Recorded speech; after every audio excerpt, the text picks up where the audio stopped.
बघा मित्रांनो, आपल्यासमोर एक गणिताचं उदाहरण आहे जे की पोलीस भरतीमध्ये विचारण्यात आलेलं होतं आणि हे उदाहरण आपण दोन पद्धतीने सोडवणार आहोत. पहिली पद्धत बघा, 3 क्रमवार समसंख्येची बेरीज 120 आहे, तर सर्वात लहान व सर्वात मोठ्या संख्येतील फरक किती? तर दोन्ही लहान आणि मोठ्या संख्येतील फरक काढण्यासाठी आपल्याला त्या तिन्ही संख्या काढाव्या लागतील. मग तिन्ही संख्या काढण्यासाठी काय करायचं? 3 क्रमवार समसंख्येची बेरीज किती? 120. म्हणजे 120 ना 120 बेरीज आहे. 120 बेरजेला जर आपण 3 भागलं तर 3 त्रिक 3 12 येते 40. 40 म्हणजेच काहीतरी सरासरी, म्हणजेच काय मधली संख्या. आता टोटल संख्या किती? 3. त्यातली मधली संख्या जर भेटली तर राहिल्या किती? 2 संख्या. मग त्या 2 संख्या कुठल्या असणार? याच्या समोरची एक म्हणजे 42 आणि याच्या मागची एक 38. त्यांनी काय विचारलं की सर्वात लहान आणि सर्वात मोठ्या संख्येतील फरक विचारलाय.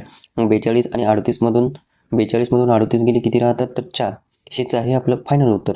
आता पाहणार आहोत आपण शॉर्ट मेथड. तर शॉर्ट मेथड काय? किती किती संख्या दिल्यात? तर 3 संख्या दिल्यात. मग काय करायचं? 3 मधून 1 वजा करायचा. 3 मधून 1 गेला, राहिली 2. याची करायची दुप्पट. 2 2 2 गुणिले 2 4. तर फायनल उत्तर आहे आपलं 4, पर्याय क्रमांक 1. तर मित्रांनो, या ठिकाणी 3 क्रमवार समसंख्येची बेरीज दिली. या ठिकाणी जर 5 क्रमवार समसंख्येची बेरीज दिली असती तर कसं सोडवलं असतं?